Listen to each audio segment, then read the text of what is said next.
Why hello everyone, welcome to my new video. I guess you could call me Sugar Mountain because I'm getting back to my roots of JoJo, baby.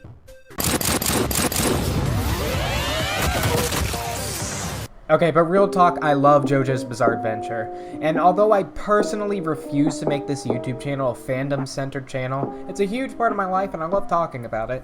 And Chapter 100 just dropped, and with it, a big revelation that has made me think up a theory. Now, this isn't a new theory by any means. I've seen a bunch of other people talk about it on the internet, but I haven't seen anyone really word it exactly how I want to, so I promise I didn't, plagiarize this from Shuckmeister or some shit. So, let's move on. Spoilers for Jojolion and Steel Ball Run. Now, where I want to go with this video is to analyze exactly what was brought back to the surface about soft and wet's ability. The fact that its soap bubbles are not in fact bubbles, but instead strings that are spinning incredibly fast, giving the illusion of a sphere. Although it has not been directly stated, what this ability is a direct reference to is string theory, a cosmological theory based in quantum physics that could very well explain the direction Araki is taking with soft and wet's ability and how it's going to defeat Wonder of You. Now, before I even talk about anything JoJo related, I'm going to give a simplified explanation as to what string theory is and also about something that exists in our very own reality, the Heisenberg uncertainty principle. Also, please remember, if I explain something wrong, I'm not a quantum theorist. I am a college sophomore classics major, so, yeah. So first off, let's talk about what the Heisenberg principle is. When we think about how our reality works, we are able to analyze our very existence by looking at things up close. We know that pretty much everything in our body is made up of molecules which are made out of atoms.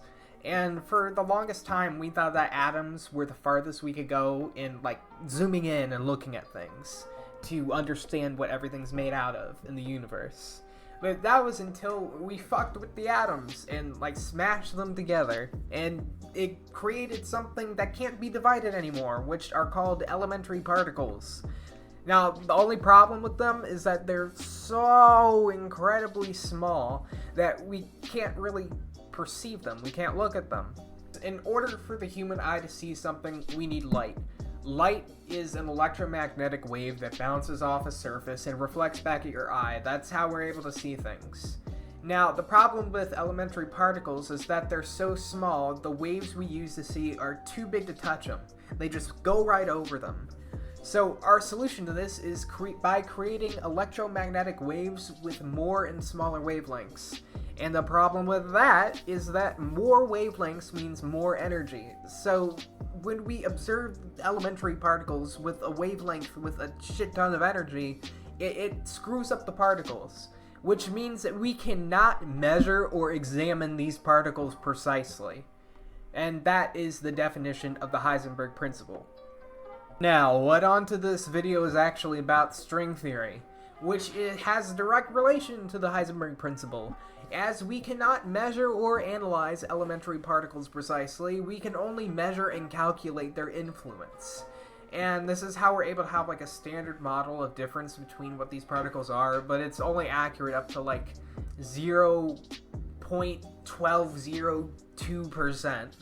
But there's something that kind of gets in the way of understanding these particles, and that is gravity. Gravity is a theory of geometry that deals with the geometry of space-time as a whole. Basically, gravity is the stage of the universe. And how that translates to what I've been talking about is that when analyzing particles that exist on a gravitational plane, you have to be incredibly precise when defining them. So, of course, when talking about these elementary particles that cannot be precisely measured, it basically ruins everything. So this is where string theory comes into place. What string theory is it marries the standard model of elementary particles and gravity together. How string theory marries these two concepts together is not by describing the elementary particles on a gravitational plane as a point in space, but instead as a line or a string. These elementary particles are produced by lines that are vibrating at different frequencies. So different frequencies creates different things. Different atoms, which create different molecules, which create different everything. So basically, to simply put, every atom is made up of a vibrating line, and what differentiates atoms is how the line is vibrating. But of course, that's just a theory. It's not proof. Hey, it's a quantum physics theory. It's not. I did that quote wrong. Oh, hold on. It's not a theory. It's just a theory. A quantum physics theory. There we go. That's the right way to say it. Now, finally back to JoJo. From describing what string theory is, you should have a pretty good idea where I'm going with this. Soft and Wet's bubbles aren't spheres, they are strings, vibrating or spinning at a high frequency that gives an illusion of a sphere. This is exactly how string theory works. Josuke doesn't even realize it himself to an extent. Soft and Wet's true ability is to control the vibration of lines. Lines that are the very basis of every atom in existence. In fact, he's already been applying string theory to his main ability.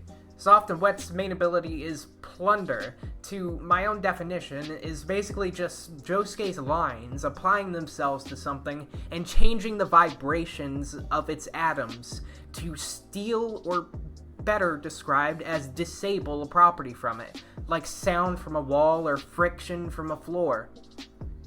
Now, this is where there are major Part 7 and Part 8 spoilers ahead, so please, go out of the...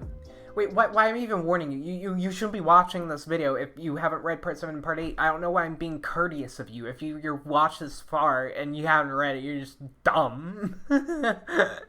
Now, when talking about manipulating atoms by vibrations or spinning, what abilities/stand from Part 7 does this sound like to you? That's right, baby! It's the spin in Tusk Act 4. Now, when applying string theory to these two abilities from Part 7, we are able to understand the weirder and more incomprehensible aspects of them even more. More specifically, the spin overall than anything, which, what a coincidence! Gappy's using the spin!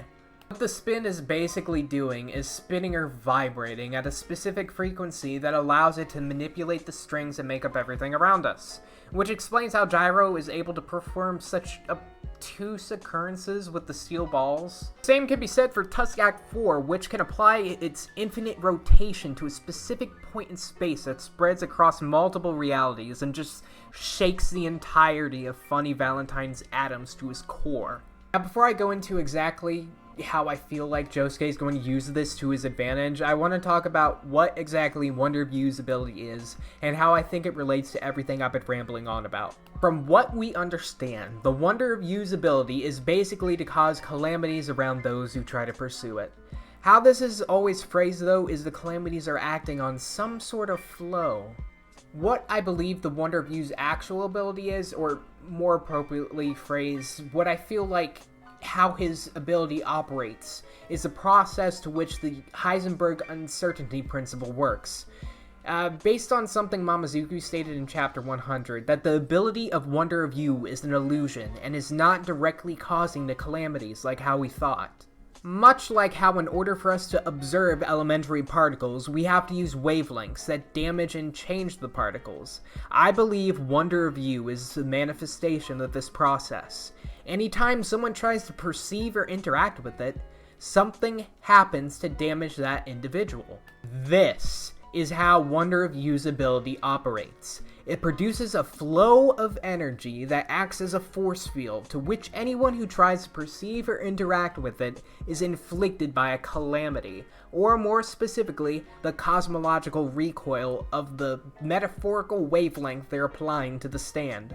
So with all that put in place, and having that relation to Soft and Wet and Wonder View, I feel like Josuke is going to incorporate the spin of his bubbles in a way that will interrupt the flow of energy Wonder View is constantly producing, giving Josuke a window to directly attack and defeat the main antagonists. And if this sounds familiar, this is practically how the climax of Part 7 was resolved with Tusk Act 4 and D4C Love Train, who also has a very similar ability to Wonder View. This, I feel, gives an interesting parallel to the sets of protagonists and antagonists from Part 7 and Part 8, as it creates an interesting parallel as they stand still with pretty similar concepts. And almost really the same concepts. And I feel like it gives Gappy an even deeper connection to his long-forgotten Joestar lineage. And thus concludes my unnecessarily long video as to why I think Soft and Wet is going to incorporate the usage of the spin to break through one of you's ability. So yeah, that was my video. Thank you for watching. Like and subscribe, and I swear to God this is the last, JoJo video for a little bit, because I swear to Christ, if I end up becoming a JoTuber, I will literally fucking donut myself. And yes, I did just make that fucking Joe Bro joke. Fucking eat my ass.